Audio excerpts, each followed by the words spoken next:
Workers who got their bosses fired. How? I used to work at a title company and witnessed our department manager forge mortgage documents on a fairly regular basis. So when she went to upper management to throw the entire department under the bus for being behind on recording documents, I marched straight 2 hours to resign and let them know what she was doing. She was fired and they called me and offered my job back before the week was out. Did you accept it to go back? I did. It was a better environment for a while, but then it got bad again. I moved on and work in healthcare now, and I'm much happier. Nice. Glad you're doing fine. Worked register at a tour company. I also had a manager who ducking hated me for some reason. She was probably the bitchiest person I've ever met. Constantly yelled at us for not reason.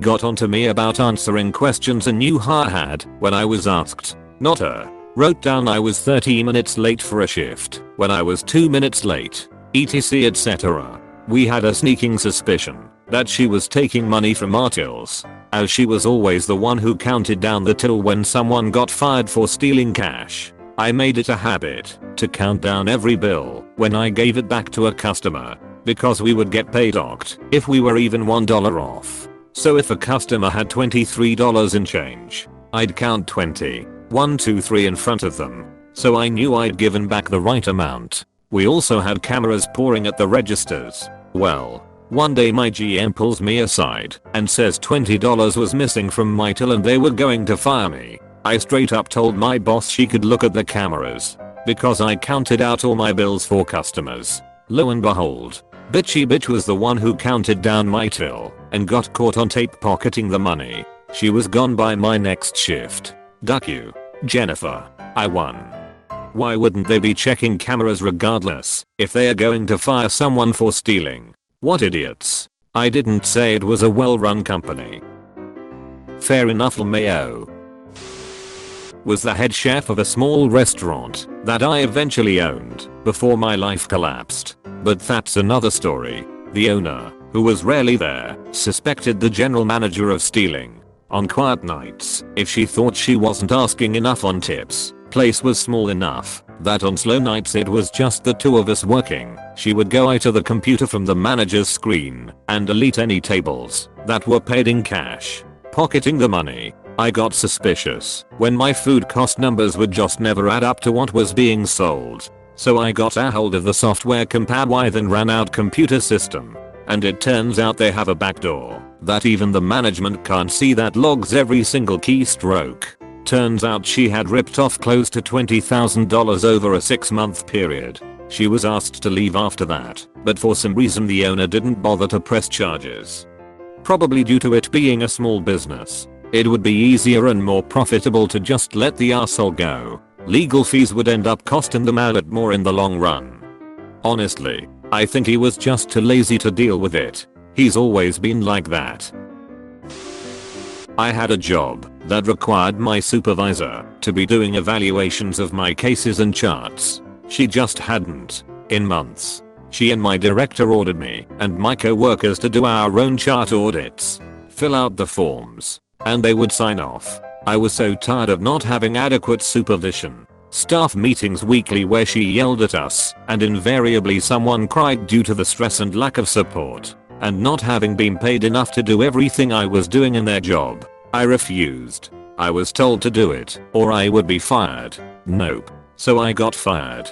On the way out to my car, I called my former director who had moved to another agency. She set up an interview for the next day and I had a new job within 24 hours. She asked me what had happened at that interview. I spilled all the tea. Her sister-in-law was on the board of the previous agency, so she called her and I told her everything. Director was fired and supervisor was reprimanded and put on close monitoring. She had killed any chance of promotion and left shortly afterwards. I heard. I was just happy to have jumped ship from that toxic mess. I should have left months earlier. Home nursing. My mom had similar issues with her boss's back when she did in-home healthcare. Not my story but my mother's. I watched on the sidelines as a teenager. My mother's job was basically a professional fundraiser. I really don't know what else to call it. People came to her for help raise money for non-profits or other foundations that needed it. This was a long time ago before social workers were more of a mandatory thing at high schools. My high school was very poor and did not have one. So my mother took it upon herself to set up a fundraiser to pay the salary of a social worker so my high school could have one. After raising all the money, she went to talk to the principal, who flat out refused to take any of it and said the position just wasn't necessary. My mother was pretty upset and just decided she would donate the money to supplies or something like that. I honestly have no idea what she did with it, but it did go to some sort of charity. After a few months, at a Christmas party, the superintendent of all the public schools in the area was at the same party, and he struck up a conversation with my mother. After some small talk, my mother said that it was such a shame that principal didn't take the money for the social worker's position.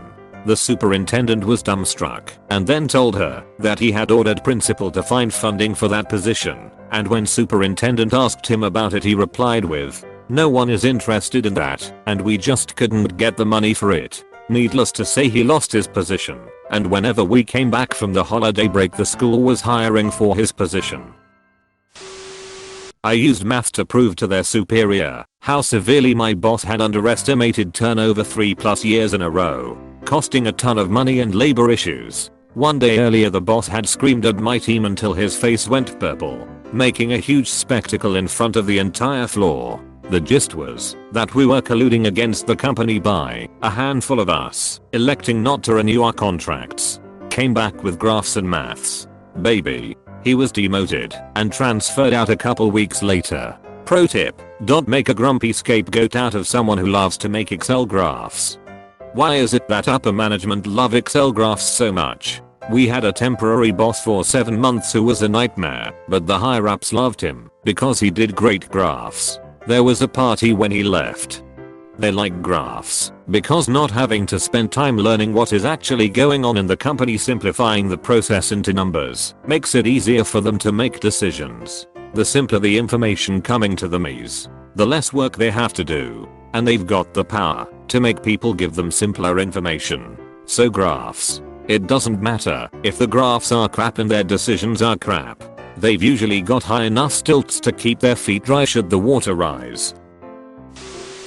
Management was giving an injured worker shit, not wanting to pay him, accusing him of gold bricking. Worker said, "Tell you what, do the right thing here, or you will be sorry." Management said, "Take your best shot." Worker called the EPA and APCD, told them where to find the logs that showed discrepancies in toxic material storage and usage. Sheriff's deputies showed up and raided the offices. Field supervisors from 10 years ago that had retired got subpoenaed. It was epic. Cost the company massively in fines and remediation.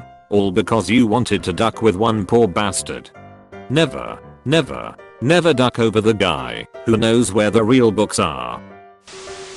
For a while I was a project manager who got moved around from project to project as a fixer. I was moved to a project where the customer just could not be satisfied.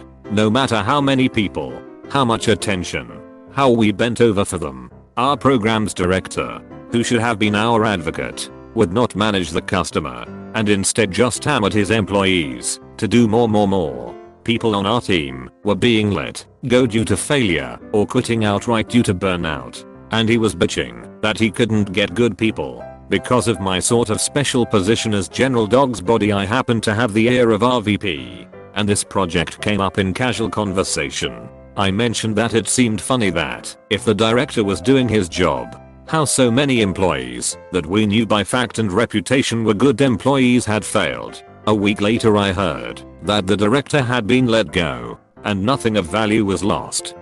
Fun story my dad likes to tell. He used to work in the computer/semiconductor business for a large US based company. At one point they were trying to pitch some of their processes to a Korean printer company. My dad and his workmate put together a big pitch, flew to Korea, and gave their presentation. After the sales pitch, the buying company insisted that they couldn't buy the product at the listed price, let's say it was $2.00/unit, and would only be willing to pay a fraction of that, let's say $0.50/unit. Well, my dad and his partner returned to the States.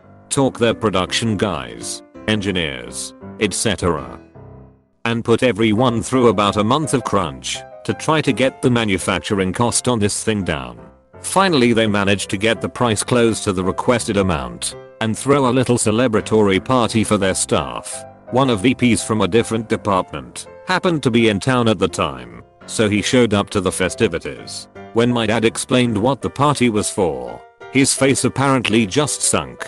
He explained that the Korean country had quoted such an absurdly low price as a way to politely decline the product. They had no intention of ever actually buying this processor. Once word of this got around, I think they installed a cultural communication team or something like that. Also, everyone who worked on the project got some extra time off and probably a few bonuses, even though the sale didn't go through. He was always slacking off. He'd go and do a 15-minute task and be gone 2 hours. He'd have to shoot off early for a doctor's appointment or a dentist appointment, always with no prior warning, and whenever he was obviously bored. This was, mind you, within weeks of the new shop opening and all of us being hired. I was young and went along with it for a while. My colleague was in her 40s and vaguely knew him anyway, so was not standing for it. She reported him repeatedly to our area manager, who decided to come down to speak to him about it. AM rung in the morning, told him to stay in the shop today and send one of us out for anything that needed doing. He said he had something to do, but his boss said nope, need you in the shop. Somehow he didn't get the obvious message and went out anyway. The AM came down and he was gone. My manager wouldn't answer his phone all day. AM was pissed. At the end of the day, when we were closing up, he walked past, posted his keys through the door, and I never saw him again. Didn't even attempt to argue his case. Got a coworker who does this. Management refuses to believe my complaints. They claim that the work isn't getting done because there's just so much of it, and that if I complain again it'll be written up for not being a team player. I just started refusing to pick up his slack. If our joint phone rings and Hez not at his desk because Hez on his second lunch, I just let it ring. I had proven myself as a competent management level employee. She on the other hand, showed favoritism, broke rules, set schedules nobody could work, and all around didn't give a shit as assistant manager. When the manager left she assumed she was a shoo-in. After all, she was the assistant manager, so why wouldn't she be promoted? We both got called into a meeting. The district uppity up told us both that I was going to be the new manager, and she lost her shit. I never saw her again, and quickly after all her relatives that worked there quit mysteriously.